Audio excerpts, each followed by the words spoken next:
Tuhan Yesus bersabda, "Barang siapa tidak memikul salibnya dan mengikut aku, ia tidak dapat menjadi muridku."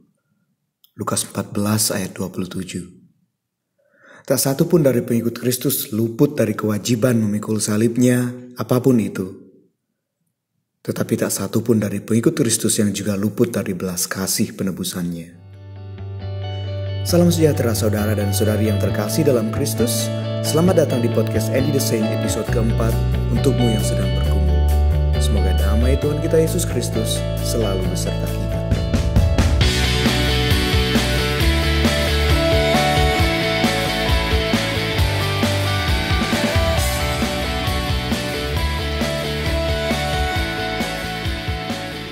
Jika saat ini kamu sedang bergumul, berjuang, bekerja keras keluar dari apapun itu yang menurutmu mengganggu, menyusahkan, bahkan menyiksa hidupmu, tetaplah kuat saudaraku, tetaplah kuat saudariku. Tuhan tentu tidak akan meminta kita untuk memikul salib kita jika pertama-tama tidak ada salib di sana yang harus kita pikul. Salib kita mungkin berbeda dan kita cenderung menyimpan salib itu untuk diri kita sendiri. Kita mungkin terlalu malu kalau orang-orang dapat dengan jelas melihat salib kita. Entah itu kecenderungan untuk cemburu dan iri pada kesuksesan orang lain, mengingini milik orang lain, berbohong, rakus, kecanduan obat-obatan terlarang, kecanduan pornografi, kecanduan masturbasi, seks bebas, berselingkuh, ketertarikan pada sesama jenis, tak bisa memaafkan, kebencian, penggelapan, korupsi, dosa karena lidah, meragukan Tuhan, dan apapun itu. Kita malu kalau salib yang harus kita pikul itu dilihat orang, sehingga luka-luka itu kita simpan sendiri. Kita kerap menangis dalam diam, dan membiarkan luka-luka itu bernanah semakin parah, hingga bahkan menjauhkan diri kita dari Tuhan, yang justru punya kuasa untuk menjamah dan menyembuhkan luka-luka itu, dan telah menunjukkan teladan bagaimana harus bangkit dan berjalan lagi hingga puncak Golgota, di mana Dia disalibkan dan mati untuk kita. Tetapi Dia tidak berakhir dengan kematian. Dia bangkit. Saudara dan saudariku, Rasul Paulus menulis, "Pencobaan-pencobaan yang kamu alami ialah pencobaan-pencobaan biasa yang tidak melebihi kekuatan manusia. Sebab Allah setia, dan karena itu Ia tidak akan membiarkan kamu dicobai melampaui kekuatanmu. Pada waktu kamu dicobai, Ia akan memberikan kepadamu jalan keluar sehingga kamu dapat menanggungnya." 1 Korintus 10 ayat 13. Tuhan tidak membiarkan kita dicobai melampaui kekuatan kita. Semakin berat cobaan yang kita alami, maka semakin besar juga kekuatan yang dipercayakan kepada kita oleh Tuhan untuk menanggungnya. Tuhan itu setia, bahkan jika kita tidak setia. 2 Timotius bab 2 ayat 13. Saat salib itu terasa berat, janganlah putus asa. Ingatlah, Tuhan tidak akan membiarkan salib itu melampaui kekuatan kita. Tanamlah dalam-dalam di hati bahwa semakin berat salib yang kita pikul, semakin besar juga kekuatan yang Tuhan beri, agar kita sanggup menanggungnya. Bahkan di saat rasanya tidak ada lagi harapan, percayalah, Tuhan pasti akan memberikan jalan keluar. Dengan luka-luka di sekujur jiwa, selirih apapun kita sanggup berucap, mari kita katakan apa yang pernah dikatakan oleh Santo Paulus. Segala perkara dapat kutanggung di dalam Dia yang memberi kekuatan kepadaku. Filipi 4 ayat 13. Saudara-saudariku dalam Kristus Tuhan, pernahkah kalian dengar atau ingatkah kalian akan kisah Yusuf anak Yakub? Mari kita tengok lagi kisah itu untuk melihat bagaimana kita seharusnya tidak berhenti pada satu titik gelap dalam perjalanan hidup kita. Karena setelah titik-titik gelap itu, ada terang yang Tuhan telah siapkan. Kita cenderung berhenti dan berlarut-larut dalam gelap karena kita mengandalkan kemampuan diri kita yang terbatas. Kita sering kurang percaya bahwa Tuhan sanggup melihat lebih jauh ke depan dan kita menganggapnya enggan mengulurkan tangan. Bukankah justru dalam kelemahan kita kuasanya menjadi sempurna? 2 Korintus 12 ayat 9. Yusuf adalah anak kesayangan Yakub. Yakub memberikan jubah yang istimewa untuk Yusuf dan itu membuat saudara-saudaranya iri padanya. Rasa iri itu diperparah lagi dengan fakta bahwa Yusuf sering menceritakan mimpi-mimpinya yang artinya amat mudah ditebak. Dia akan menjadi yang terbesar dan saudara-saudaranya akan tunduk kepadanya. Iri dan dengki itu pada akhirnya membuat saudara-saudaranya berencana membunuhnya. Singkat cerita, Yusuf akhirnya dibuang ke dalam sumur kering yang gelap oleh saudara-saudaranya sendiri sebelum dijual kepada pedagang yang lewat. Oleh pedagang itu, Yusuf akhirnya dibawa ke Mesir dan dijual sebagai budak kepada seseorang yang bernama Potifar. Saat menjadi budak, nasib Yusuf mulai membaik. Dia dipercaya oleh tuannya karena kerjanya yang bagus menjadi kepala dari budak-budak yang lain. Cobaan lain datang saat istri Potifar menginginkan Yusuf dan membujuknya untuk bermain serong. Yusuf menolak dan tentu saja istri Potifar memfitnah Yusuf hingga akhirnya Yusuf dijebloskan ke penjara. Di penjara itulah Yusuf bertemu dengan 2 orang lain yang mimpinya berhasil dia terjemahkan dengan bantuan Tuhan.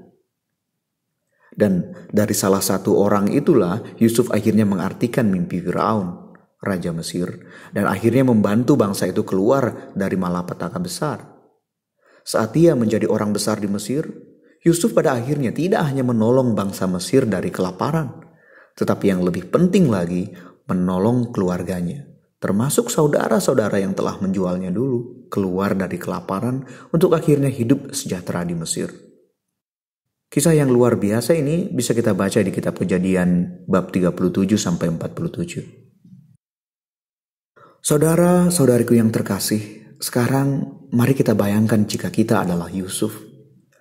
Bayangkan bagaimana rasanya menjadi seorang anak yang begitu dikasihi, persis sebagaimana kita begitu dikasihi Tuhan Bapa kita, tiba-tiba harus meringkuk kesakitan karena dihempaskan ke dalam sumur kering yang gelap dan pengap. Bukankah kita kerap berpikir, inikah akhir dari segala-galanya? Salib-salib kecil itu kerap berubah menjadi sumur kering gelap kita. Kecenderungan kita untuk selalu melakukan dosa yang sama, kegagalan dalam apapun bentuknya, ketidakmampuan untuk keluar dari kecanduan kita. Saudara-saudariku, mungkin itu memang sumur kering gelapmu. Mungkin kamu masih meringkik kesakitan karena terjerembab saat terhempas ke sana. Berusaha keluar dari sana, namun akhirnya jatuh berkali-kali dan hanya memperparah luka dan kesakitanmu. Tetapi tetaplah percaya, sumur kering gelap tempatmu berada sekarang bukanlah akhir dari perjalanan panjangmu. Percayalah, itu adalah titik gelap yang setelah kamu keluar darinya akan menjadi masa lalu yang menjadikanmu lebih kuat dan lebih mantap untuk menyambut terang yang Tuhan siapkan. Dalam kegelapan itu, Tuhanlah yang paling kita butuhkan. Seperti kata Santo Paulus, kiranya kita dikuatkan dengan segala kekuatan oleh kuasa kemuliaan Tuhan untuk menanggung segala sesuatu dengan tekun dan sabar. Kolose 1 ayat 11. Ingatlah, Yusuf yang jaya ialah Yusuf yang keluar dari sumur kering gelap itu. Tekun dan sabar dalam penderitaan tidak akan sia-sia jika kita percaya semua itu adalah proses yang menjadikan kita lebih beriman dan lebih bergantung pada Tuhan dalam perjalanan hidup kita. Saudara dan saudariku dalam Tuhan, terkadang ada masa di mana nampaknya kita telah benar-benar keluar dari sumur gelap itu, tapi entah mengapa kita jatuh lagi. Di saat sepertinya ada secercah harapan, tiba-tiba saja harapan itu direnggut begitu saja dari kita, seperti semua usaha dan kesabaran sejauh ini sia-sia tanpa sisa. Persis seperti Yusuf yang nampaknya mulai menemukan titik terang saat dipercaya menjadi kepala budak, namun akhirnya dijebloskan ke dalam penjara. Jika kamu sedang berada dalam situasi itu, Besarkan hatimu saudaraku, saudariku, karena itu adalah momen penting dan genting dalam perjalanan imanmu. Si jahat akan mencoba menjatuhkan dan menyeretmu ke penjara keputusasaan seolah-olah tiada lagi harapan. Padahal jika kamu mampu bertahan, bersabar dalam penderitaan, bahkan bangkit, saya percaya kamu, saudaraku, saudariku akan segera keluar dari sana. Sama seperti Yusuf yang keluar dari penjara itu dan menyongsong rencana besar yang Tuhan telah siapkan untuknya. Saya mau berbagi kisah saya saat berada di dalam penjara rohani itu. Saat saya berada di dalam situasi di mana nampaknya saya sudah bebas dari dosa rutin yang telah bertahun-tahun mengintai dan menyiksa hidup saya. Saat itu kurang lebih telah 2 tahun saya berhasil lepas dari kecanduan terhadap dosa rutin itu. Ada sukacita besar dalam diri saya, bahkan ada rasa bangga bahwa saya telah berhasil lepas dari sana. Namun entah bagaimana, saya mengendorkan kesiagaan rohani saya dan akhirnya pelan namun pasti kembali terjatuh ke kubangan busuk yang dulu telah saya tinggalkan. Apa yang saya rasakan saat itu? Hancur. Apa yang telah 2 tahun saya bangun musnah sia-sia. Saya merasa hina. Mungkin seperti itu perasaan anak hilang yang ingin kembali kepada bapaknya setelah menghabiskan seluruh warisan itu. Ada suara lirih namun konstan yang selalu terdengar. Saya sudah tidak pantas disebut anak papa. Waktu itu saya mencoba kuat. Di tengah keraguan, saya memaksa diri saya untuk percaya bahwa kemurahan Tuhan lebih besar dari kedurhakaan saya. Setelah misa di hari Minggu, saya mencari Romo dan meminta sakramen tobat, pengakuan dosa. Ada rasa lega karena akhirnya saya didamaikan dengan Bapa Tuhan kita. Tapi saudara-saudariku, si jahat itu bahkan lebih gencar menyerang kelemahan saya. Dan saya terlalu lemah di hadapan cobaan yang lahir dari keinginan hati saya sendiri. Dan saya jatuh lagi. Lalu apa yang saya lakukan setelah itu? Saya menebalkan muka saya dan kembali mencari Romo untuk meminta sakramen pengakuan dosa, sakramen tobat. Proses bolak-balik seperti itu sungguh tidak menyenangkan. Saya bahkan sampai di suatu titik di mana saya dengan jujur mengakui bahwa sepertinya saya sedang mempermainkan kerahiman Tuhan. Tapi saudara dan saudariku dalam Tuhan, dari pengalaman itu saya belajar bahwa betapa pentingnya mengakui dan menyadari kelemahan saya dan keterbukaan terhadap jalan keluar apa yang mesti saya cari dan tidak menanggungnya seorang diri. Saya ingat di saat down, sangat terpuruk, saya terbuka dan berbagi beban itu dengan istri saya. Mungkin saya tidak akan pernah lupa dengan apa yang istri saya katakan. Kurang lebih begini. Setiap kali jatuh dalam dosa, segeralah mohon ampun kepada Tuhan. Jika rasa bersalah itu membuatmu tidak layak, bahkan untuk bertobat, itulah yang diinginkan iblis. Jangan ragu untuk meminta belas kasih Tuhan. Saya ingat betul, setelah mendengar nasihat itu, saya langsung menjatuhkan diri saya pada kedua lutut saya dan berdoa, memohon ampun pada Tuhan Bapa kita, dan mencari kesempatan untuk bertemu Romo untuk meminta sakramen tobat. Saudara dan saudariku yang terkasih dalam Tuhan, kalau kamu terus jatuh saat memikul salibmu, ayo bangkit. Ingatlah, bahkan Kristus Tuhan kita juga jatuh 3 kali saat memikul salibnya. Jangan pernah percaya kalau kamu tidak layak lagi untuk bangkit. Jangan pernah percaya kalau kamu terlalu hina untuk mengambil lagi salib itu, meletakkannya di punggungmu dan berjalan lagi walau tertatih. Jika kamu merasa telah terlalu lelah untuk berjuang lagi, ingatlah, Nabi Yesaya pernah berkata, Dia memberi kekuatan kepada yang lelah dan menambah semangat kepada yang tiada berdaya. Yesaya 40 ayat 29. Saya sendiri percaya bahwa berbagi dengan orang yang kita percaya akan sangat membantu. Apalagi jika kita punya akses atau mencari bantuan kepada orang-orang yang memang ahli menangani permasalahan yang sedang kita hadapi. Mengakui bahwa kita sedang bermasalah adalah langkah pertama yang amat penting.